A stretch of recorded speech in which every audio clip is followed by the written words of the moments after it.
Hello and good evening to those who may view this video.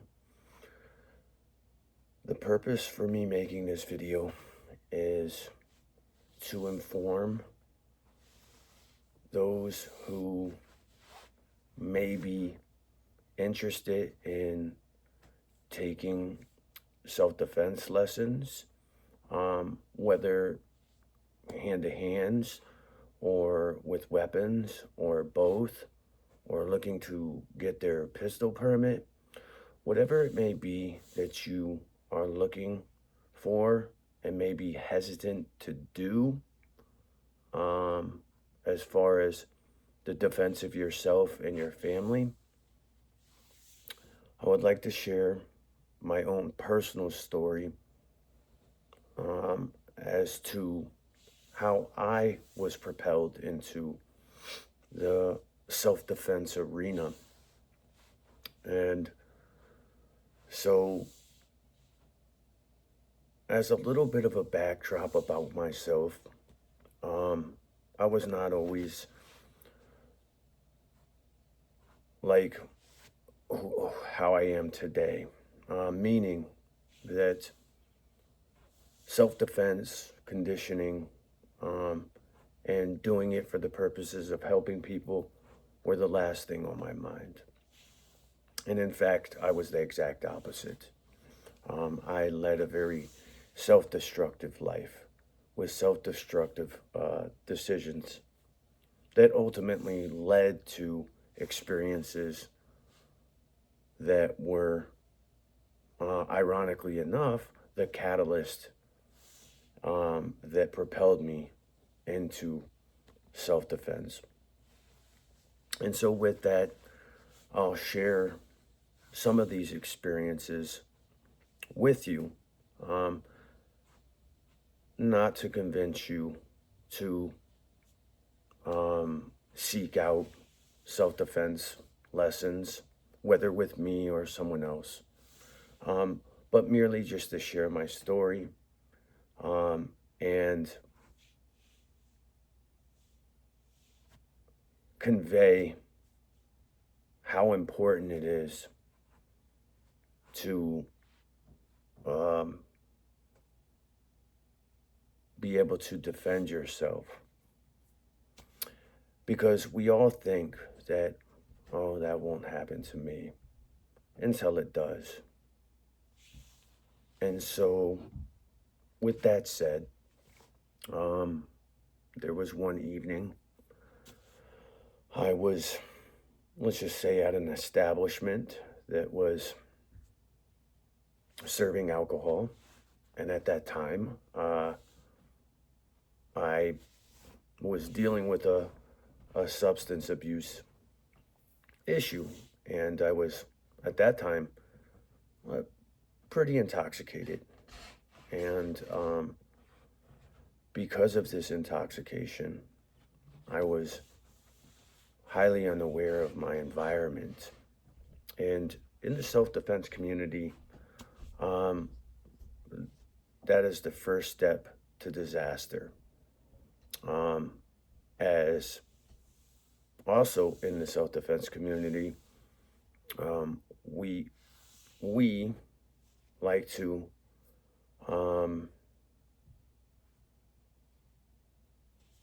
see avoidance as the best possible defense. And the way that you do that is through situational awareness. Well, when you're intoxicated, it's very hard to do that. And you'll see why it's relevant in a minute. I was unaware because of my intoxicated state. And because I was unaware of the soon-to-be event that was going to occur, which was two individuals intent on robbing me. And in the process of attempting to rob me, I was stabbed with ice picks multiple times. And let me just, as a side note, I do not say this as a badge of honor or as a tough guy. I say this as a learning lesson. Um, that being said, without digressing, I was stabbed several times. Now, mind you, these wounds were mostly superficial, aside from one that had a deeper puncture and eventually leaving a scar on my back because of it. Now, I did not seek medical attention as I was uninsured at the time, and quite honestly, didn't really care because I was more concerned with paying for substances than I was with actually paying for, health insurance. Um, but a story for another day. That being said, um, you may be asking yourself, well, why wasn't that the catalyst to um, your self defense journey? And I would be inclined to agree based on the state of mind that I have today.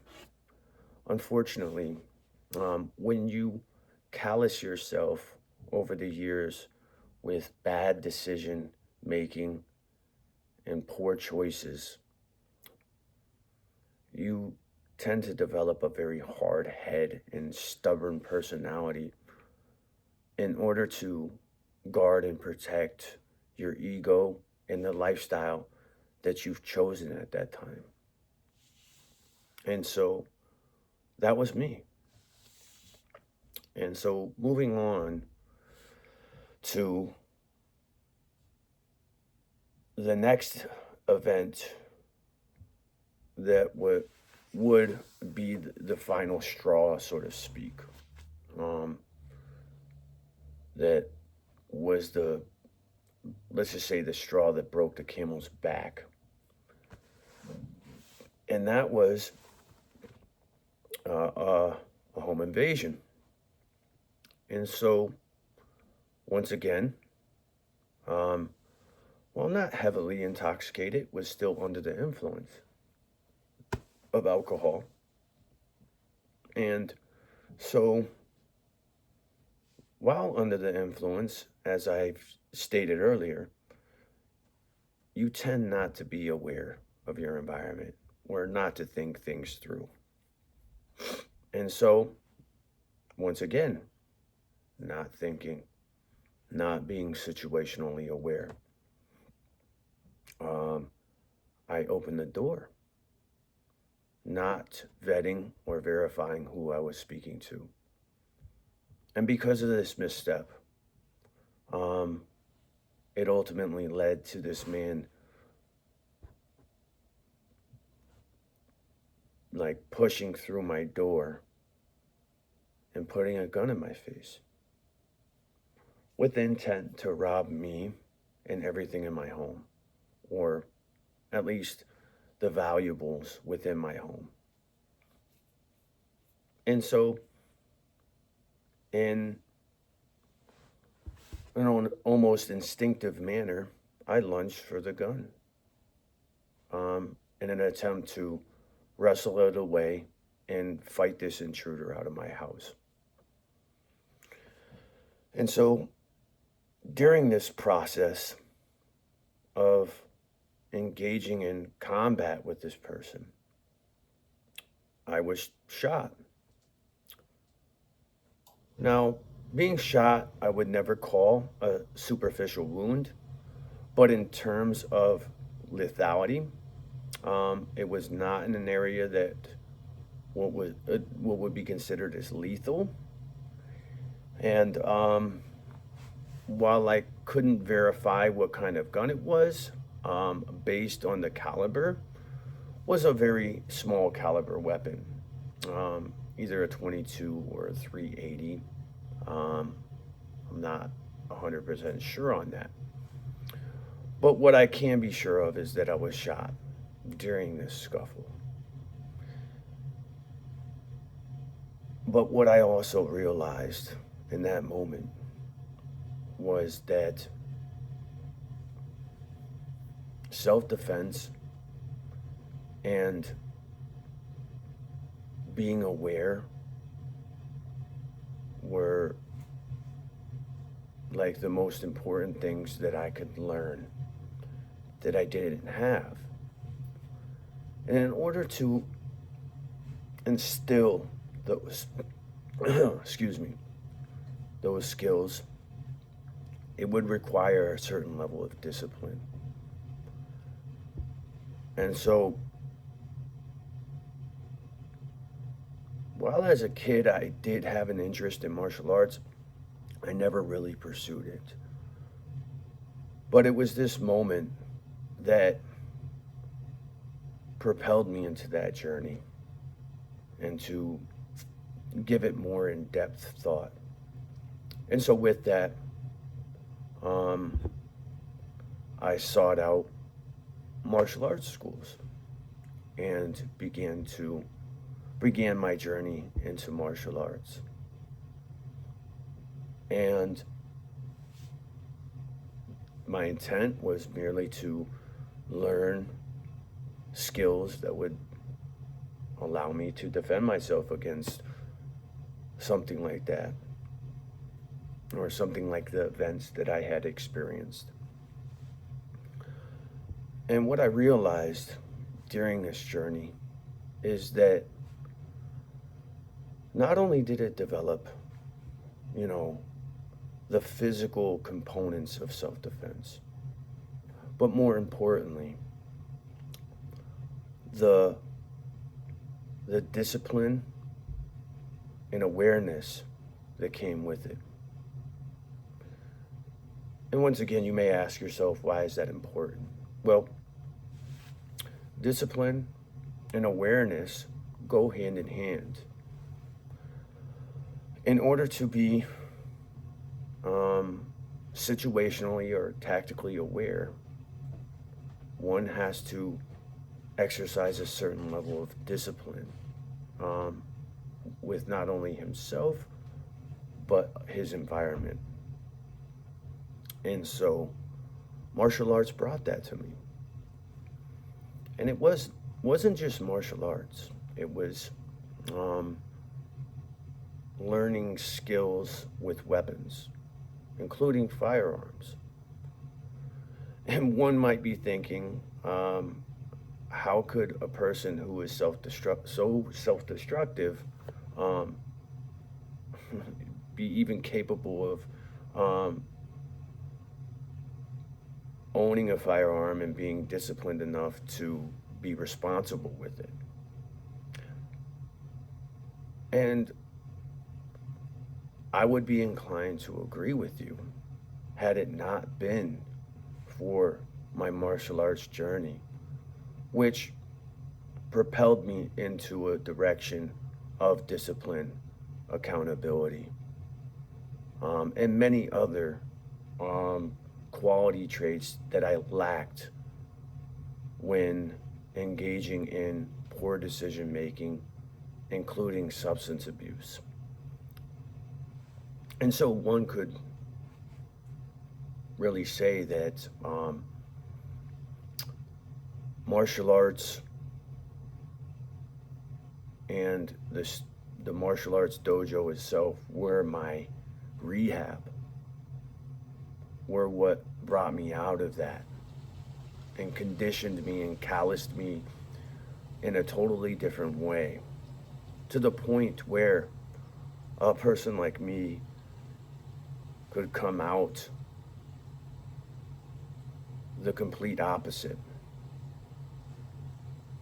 And so, while my intent was to make a short video, it did not end up like that. And that is because I feel that it is important for anybody that may be on the fence or undecided with endeavoring into, self-defense, whether it be with your hands, such as grappling, boxing, Muay Thai, Aikido, Krav Maga, or weapons-based arts like Silat or Arnis. It's been referred to in different names. And firearms, which is still part of the weapons-based art form. It still is a martial art because you are learning a skill set that is applicable to self-defense. You're just using a weapon. Whether you use a knife or you use a gun, it's still a weapon. It's a tool that is utilized for self-defense. Is it lethal? Yes. But once again, as I highlighted earlier in the video,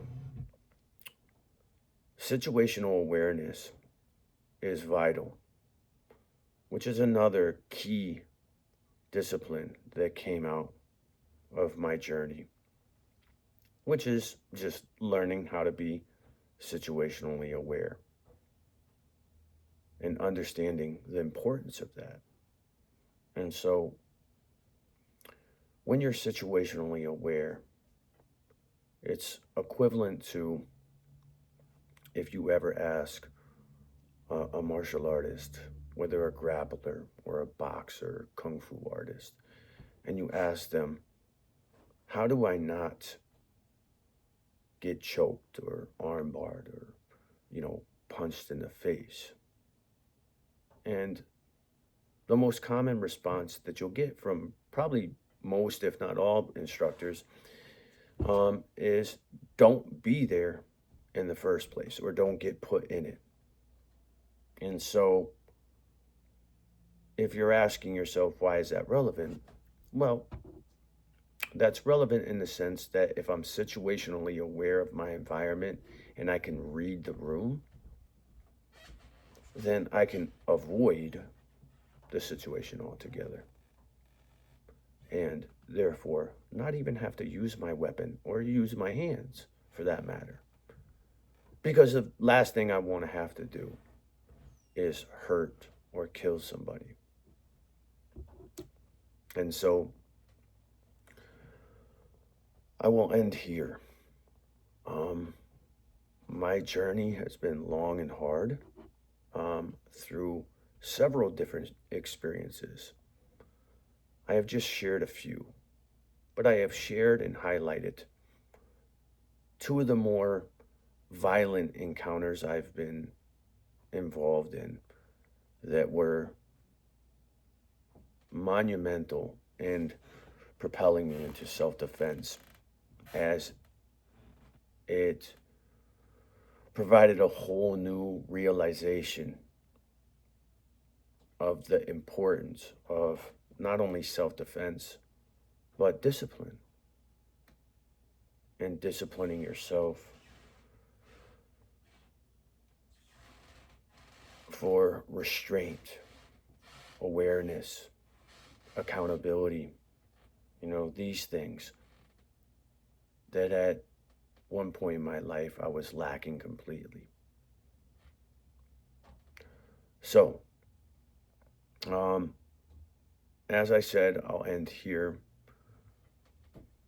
I tell this story mainly for those who may be on the fence about self-defense, or maybe even took the first steps but are still hesitant. I implore you, based on my own personal experiences, to no longer be on the fence. Get in the game. You are responsible for your own safety. And do not listen to those who may tell you, oh, well, that's why we have police. In part, that may be true. But what they're not telling you, and what they don't, unless they don't realize, which I don't think that most people aren't that stupid. But police do not arrive until after the crime has already been committed, meaning your safety was already put in jeopardy. So again, I say, as a call to action, not for me, not for anybody else, but for yourself, to seek that comfort in knowing that you have the ability and confidence to defend yourself against a potential violent encounter. Because make no mistake about it, people are violent. And if their intent is to commit an act of violence towards you, they will not hesitate. And if you are not prepared, well then, you're unprepared. And being unprepared when faced with a violent encounter that can potentially take your life or the life of someone you love is not a position that anyone wants to be in. So thank you, and stay safe, stay blessed.